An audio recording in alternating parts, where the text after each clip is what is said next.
सर्वांना परत एकदा नमस्कार करतो। आणि आज रामनवमी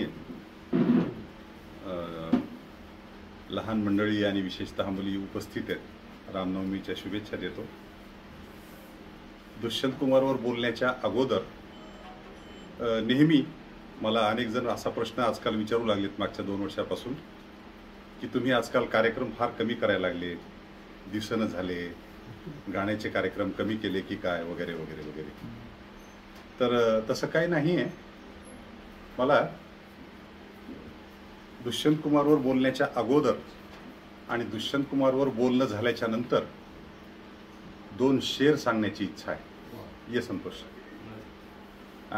मी दुष्यंत कुमारवर बोलण्याच्या अगोदर मॅडमनी बरेच आम्हाला चिमटे काढले पंचप्याऱ्यांना आम्हाला। तर मी त्यांना खरं म्हणजे प्रमोद आणि आता प्रमोदला अधिकार येतो, कारण प्रमोदनं आमचे गझलांचे अनेक कार्यक्रम त्या काळामध्ये फार सुंदर सुंदर आयोजन केलेलं होतं। मी याच्यापूर्वी सुद्धा सांगितलंय। यादव सरांनी सुद्धा त्यांच्या नवोदयमध्ये एकदा एका कार्यक्रमाच्या निमित्तानं बोलावलं होतं आणि तिथंही इतर गझला आणि त्याच्यातली एखादी दुसरी वाचन करता यावं। जयपूर लिटरेचर फेस्टिवलला आम्ही गेलो होतो, तर तिथं हे दुष्यंत कुमारचं पुस्तक आम्हाला सापडलं आणि मी एकच पुस्तक विकत घेऊन आलो। हां, मागच्या लिटरेचर फेस्टिवलला फेब्रुवारीमध्ये।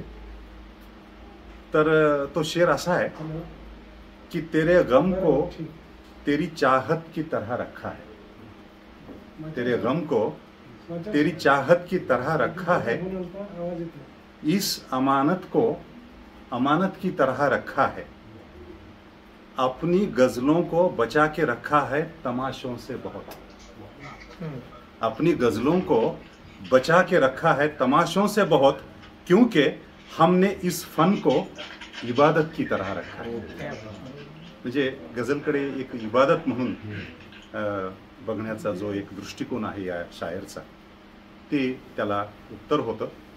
तसं दुष्यंत कुमारबद्दल विद्यार्थी दशेमध्ये साधूसाहेबांना माहिती असेल कदाचित, आमच्याकडं आमचे गुरुवर्य आता प्राचार्य अशोक हजारे त्यांनी आम्हाला सुरुवातीला दुष्यंत कुमारचं नाव, पाठीमागं पतंगी साहेब बसलेले आमचे, आम्ही ती आमच्या एका वर्षानं थोडेसे पुढे होते, आम्ही एका वर्षानं पाठीमागं होतो, त्यांना ह्या सगळ्या नावांचा परिचय आहे। अशोक हजारे सर केव्हा तरी आम्हाला दुष्यंत कुमारचा एखादा शेर म्हणून दाखवायचा। त्याच्यानंतर मग आम्ही चौगुले मॅडम आणि चौगुले सरांच्या संपर्कात आलो आणि चौगुले सरांच्या संपर्कात विद्यार्थी म्हणूनही आलो आणि सहकारी म्हणून आलो आणि नंतर मग दुष्यंत कुमार काय चीज आहे हे हळूहळू कळायला सुरुवात झाली। अनेक समाजामध्ये आज असे अनेक लोक आहेत जे आजच्या परिस्थितीला, आज के परिस्थिती में, आज के परिप्रेक्ष्य में दुष्यंत कुमारचे शेर सांगतात, पण हा शेर कोणाचा आहे ते दुष्यंत कुमारचा आहे त्यांना माहीत नसतं। जसं की एक उदाहरण म्हणून सांगतो की जसं की अनेक वेळेला हा शेर मी ऐकलेला आहे कि कौन कहता है कि आसमान को सुराख नहीं होता, एक पत्थर तो तबीयत से उछालो यार। हा शेर असा नाहीच आहे, हा दुष्यंत कुमारचा शेर आहे। दुष्यंत कुमार म्हणतो कि कैसे आकाश में सुराख नहीं हो सकता, एक पत्थर तो तबीयत से उछालो यारो। हे एवढाच ओरिजिनल शेर आहे, पण आपण त्याला आणखी थोडंसं बढा चढाके, आपण त्याला एक्झॅग्रेशन असं म्हणतो की कौन कहता है वगैरे वगैरे, ते नंतर ॲडिशन झालेलं आहे। तर तो अशा पद्धतीनं दुष्यंत कुमार आमच्या समोर आला आणि दुष्यंत कुमारच्या काही गझलांचं, काही मोजक्या 1-2 कवितांचं अभिवाचन तुमच्या समोर आजच्या परिस्थितीमध्ये दुष्यंत कुमार आपल्याला कसा झकझोर कर देत आहे। मी थोडंसं बायलिंग्वल याच्यामुळे होतो की मराठी भाषिक आहेत आणि नंतर थोडंसं हिंदीमध्ये आपल्याला यावंच लागणार आहे। तर आजच्या परिस्थितीमध्ये दुष्यंत कुमार आपल्याला कसा म्हणजे आपल्याला लागू होतो आणि कसा तो आपल्याला जवळचा वाटतो, त्यामुळं ह्या सगळ्या गोष्टी मी तुमच्या समोर हे करतो। दुष्यंत कुमारबद्दल थोडंसं त्याच्या गझलाविषयी आणि कवितेविषयी बोलण्याच्या अगोदर दुष्यंत कुमारची माहिती थोडक्यात मी सांगतो तुम्हाला कि दुष्यंत कुमार त्यागी नाम से परदेशी उपनाम तक पहुंचकर बाद में सिर्फ दुष्यंत कुमार के नाम से दुष्यंत कुमार को जाना जाता है। उनका जन्म 1 सितंबर 1933 में राजापुर नवादा, आज के उत्तर प्रदेश के बिजनौर जिले में उनका जन्म हुआ है 1 सितंबर 1933 को, और उनका निधन हुआ है 30 दिसंबर 1975 को।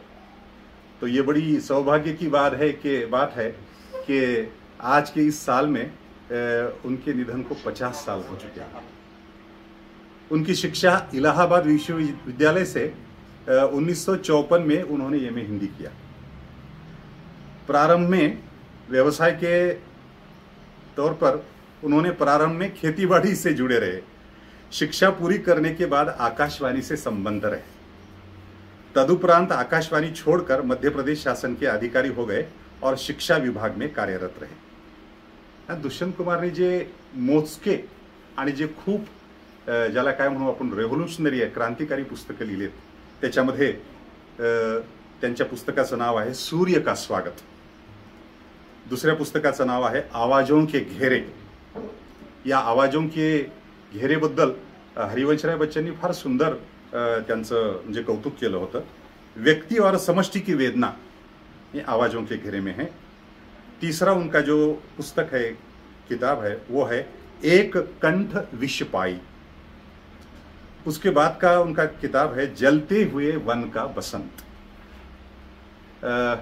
और दुष्यंत कुमार का सबसे जो फेमस किताब है वो गजलों का है, वो साये में धूप।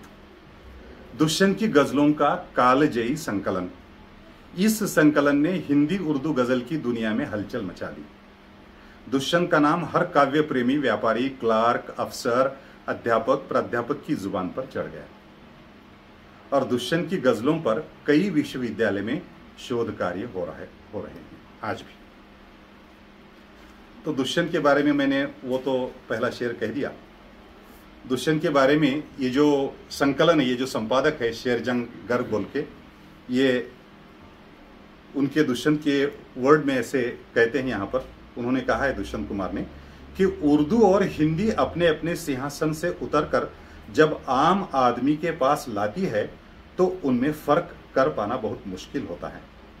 मेरी नीयत और कोशिश यह रही है कि इन दोनों भाषाओं को ज़्यादा से ज़्यादा करीब ला सकूं। इसलिए ये गज़लें उस भाषा में कही गई है जिसे मैं बोलता हूं। तर असं हे दुष्यंत कुमारच्या बाबतीमध्ये स्वतः दुष्यंत कुमारनी सांगितलेलं आहे।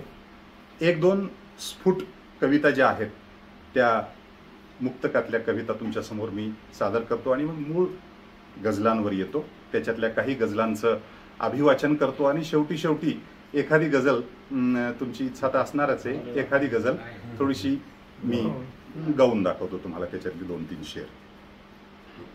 दुष्यंत म्हणतो, ओरी घटा तूने एक बूंद भेजी नहीं, ले प्यासे अधर यहां कब से खड़ा हूं मैं।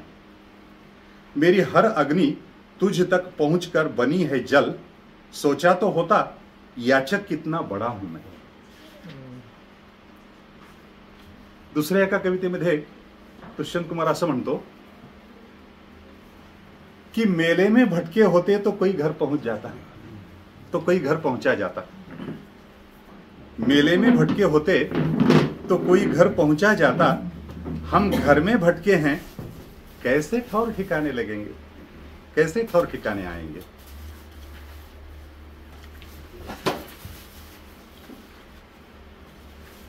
आणि मी आता सरळ दुष्यंत कुमारच्या गझलांवर येतो। गझल म्हटलं आणि त्यातल्या त्यात उर्दू किंवा हिंदी गझल म्हटलं की पूर्वीच्या काळी एक ट्रेंड होता। तो ट्रेंड म्हणजे गझल म्हटलं की माशूक, शराब, साकी, पैमाना या सगळ्या गोष्टी येत होत्या। पण दुष्यंत कुमारनी ह्या सगळ्या गोष्टी अगदी क्रांतिकारी बदलून आम किंवा जे सामान्य व्यक्ति की जो पीड़ा है उसको उजागर दुष्यंत कुमारने आपल्या गझलांमध्ये केलेला आहे। बघा की ईश्वरानं ही पृथ्वीची निर्मिती केली आणि असं वाटलं की सगळ्यांना समसमान अधिकार मिळाले पाहिजे। देशमुख मॅडम, आपण ज्यासाठी आपण आता सध्या आपला संघर्ष सुरू आहे, की सगळ्यांना समान वाटा मिळाला पाहिजे संपत्तीचा। वामनदादाकडे सुद्धा एकेकाळी तेच म्हणतात। पण दुष्यंत कुमार आपल्या गझलमध्ये असं म्हणतो कि कहां तो तय था चिरागा हर एक घर के लिए, कहां चिराग मयस्सर नहीं शहर के लिए। यहां दरख्तों के साये में धूप लगती है, यहां दरख्तों के साये में धूप लगती है, चलो यहां से चले और उम्र भर के लिए। अगला शेर जरा गौर से सुनिए। न हो कमीज तो पांवों से पेट ढक लेंगे, न हो कमीज तो पांवों से पेट ढक लेंगे, ये लोग कितने मुनासिब है इस सफर के लिए। खुदा नहीं न सही आदमी का ख्वाब सही, कोई हसीन नजारा तो है नजर के लिए। कहां तो तय था चिरागा हर एक घर के लिए, कहां चिराग मयस्सर नाही शहर के लिए। ही गझल आता अनेक लोक म्हणून दाखवतात। बघा, तुमच्या या गझलमधली काही शेर तुमच्यापैकी काही जणांनी ऐकले असण्याची शक्यता आहे की कैसे कैसे मंजर सामने आने लगे हैं, कैसे कैसे मंजर सामने आने लगे हैं, गाते गाते लोग चिल्लाने लगे हैं। अब तो इस तालाब का पानी बदल दो, अब तो इस तालाब का पानी बदल दो, ये कमल के फूल कुम्हलाने लगे हैं। एक कब्रिस्तान में घर मिल रहा है जिसमें तहखानों से तहखाने लगे हैं। मछलियों में खलबली है अब सफीने, गोताखोर, सफीने का मतलब गोताखोर है। एक मछलियों में खलबली है अब सफीने, उस तरफ जाने से कतराने लगे हैं। अब नई तहजीब के पेशे नजर हम। आखिरी शेर है इस गजल का, कुछ चंद गिने चुने शेर में आपके सामने पढ़ रहा हूं कि अब नई तहजीब के पेशे नजर हम, आदमी को भून कर खाने लगे हैं। जे आता माणसंच माणसाला गिळंकृत करू लागलेली आहेत। दुसरी गजल पहा। ये सारा जिस्म झुककर बोझ से दुहरा हुआ होगा, ये सारा जिस्म झुककर बोझ से दुहरा हुआ होगा, मैं सजदे में नहीं था आपको धोखा हुआ होगा। यहां तक आते आते सूख जाती है कई नदियां, यहां तक आते आते सूख जाती है कई नदियां, मुझे मालूम है पानी कहां ठहरा हुआ होगा। कई फाके बिताकर मर गया जो उसके बारे में, जरा गौरतलब शेर सुनिए कि कई फाके बिताकर मर गया जो उसके बारे में, वो सब कहते हैं अब ऐसा नहीं ऐसा हुआ होगा। यानी कि फाके बिताकर मर जाना कोई अहमियत नहीं है, लेकिन अब उसके बाद में, मर जाने के बाद में लोग ऐसा ऐसा वैसा कहने लगे। और शायद ये शेर शायद आप सभी ने सुना होगा। यादव सर को मालूम है कि यहां तो सिर्फ गूंगे और बहरे लोग बसते हैं। यहां तो आता पल्लवी मॅडम आलेले आहेत आणि त्यांची फेसबुक तुम्ही जर वाचले आजकालचे तर ते सगळं प्रक्षोभक आणि सगळं रेव्होल्युशनरी आपल्याला सगळं ऐकायला आणि वाचायला मिळते। बघा, योगाचा भाग ते आल्यात आणि एक एकदम लगे क्रांतिकारी शेर आपल्या समोर येतोय कि यहां तो सिर्फ गूंगे और बहरे लोग बसते हैं, खुदा जाने यहां पर किस तरह जलसा हुआ होगा। खुदा जाने किस तरह यहां पर किस तरह जलसा हुआ होगा। पुढची गजल आहे का? छोटे छोटे छोटे असे चुटकुले। काही काही उर्दू शब्दांची अर्थ अच्छा अच्छा, हो हो हो। देख दहलीज। आता दहलीज म्हणलं की मला पुन्हा आणखी इब्राहिम भाईकडे जावं लागतं। देख दहलीज से काई नहीं जाने वाली। दहलीज का बोलिए आप मतलब? उंबरठा, हाँ, घराचा उंबरठा। देख दहलीज से काई नहीं जाने वाली, ये खतरनाक सच्चाई नहीं जाने वाली। चीख निकली तो है होठों से मगर मध्यम है, बंद कमरों को सुनाई नहीं जाने वाली। तू परेशान बहुत है तू परेशान न हो, तू परेशान बहुत है तू परेशान न हो, इन खुदाओं की खुदाई नहीं जाने वाली। आज के पॉलिटिशियन कि तू परेशान बहुत है तू परेशान न हो, इन खुदाओं की खुदाई नहीं जाने वाली। आज सड़कों पे चले आओ तो दिल बहलेगा, आज सड़कों पे चले आओ तो दिल बहलेगा, चंद गजलों से तन्हाई नहीं जाने वाली। पुढचे शेरचे काही 2 तुकडे. खंडहर बचे हुए हैं, इमारत नहीं रही.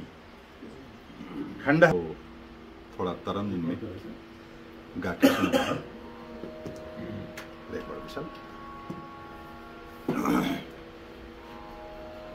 गझल मधला कॉन्ट्रास्ट बघा. आणि इथं मी आधीच म्हणालो ना की पूर्वी गझलमध्ये काय शबाब, शराब, साकी त्या सगळ्या गोष्टी, इथं मात्र ते नाही. इथं सामान्य माणसाची पीडा आहे.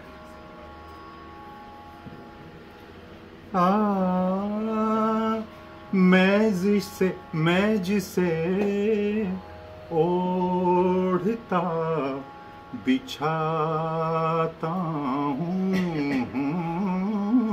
मैं जिसे ओढ़ता बिछाता हूँ, वो गजल आपको, हाँ वो गजल आपको सुनाता हूँ, मैं जिसे ओढ़ता बिछाता हूँ, मैं जिसे ओढ़ता बिछाता हूँ.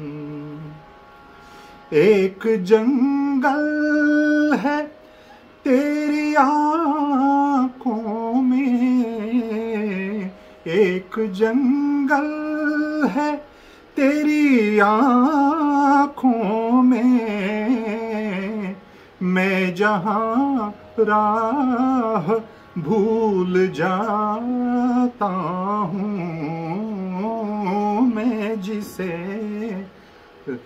ओढ़ता बिछाता हूँ, मैं जिसे ओढ़ता बिछाता हूँ. अब रेफरेंस महंगाई का है इस शेर में. तू किसी रेल से गुजरती है. महंगाई कैसी आती है? रेल की तरह धर धर धर धर धर बोल के आती है. तू किसी रेल से गुजरती है, तू किसी रेल से गुजरती है, मैं किसी पुल सा थरथराता हूँ, मैं जिसे, आम आदमी पुल की तरह थरथराता है महंगाई आने के बाद में. मैं किसी पुल सा थरथराता हूँ, मैं जिसे ओढ़ता बिछाता हूँ, मैं जिसे ओढ़ता बिछाता हूँ. एक बाजू उखड़ गया जब से, एक बाजू उखड़ गया जब से, और ज्यादा वजन उठाता हूँ, मैं जिसे ओढ़ता बिछाता हूँ, मैं जिसे ओढ़ता बिछाता हूँ. आखिरी शेर. मैं तुझे भूलने की कोशिश में, मैं तुझे भूलने की कोशिश में, मैं तुझे भूलने की कोशिश में, आज कितने करीब पाता हूँ, मैं जिसे ओढ़ता बिछाता हूँ, वो गजल आपको, हाँ वो गजल आपको सुनाता हूँ, मैं जिसे ओढ़ता बिछाता हूँ, मैं जिसे ओढ़ता बिछाता हूँ. मोरे सरांना जेवढा विसरायचा प्रयत्न करलो तेवढं नक्कीच तयार व्हावं याच्यात दिसायले. हो. आणि हे प्रेमामध्ये असंच होते सर, विसरायचा प्रयत्न करते विसरायचा प्रयत्न ते रोज आपण करायला वाचा झाले हे भाग.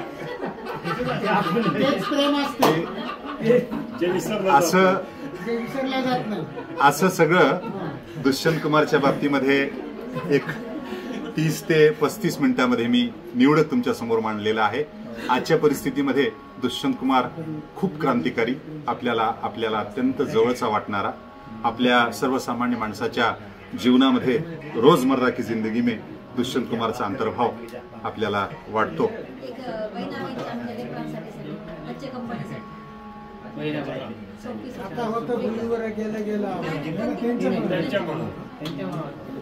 आणि पंचदारी बघा सर कशी लाईनीने बसली, त्यांची बॅरे बघा कशी लाईनीने बसली. 1 2 3 4 5 आम्ही बहुमताने निर्णय घेऊ.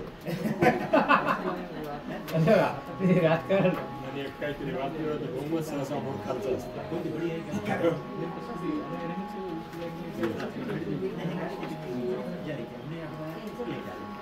दुष्यंत कुमारला मल्टी डायमेन्शनल केलं. आता सुरुवातीला एक वेगळाच शेर ऐकून दुष्यंत कुमारचा शेर नव्हता तो अर्थात.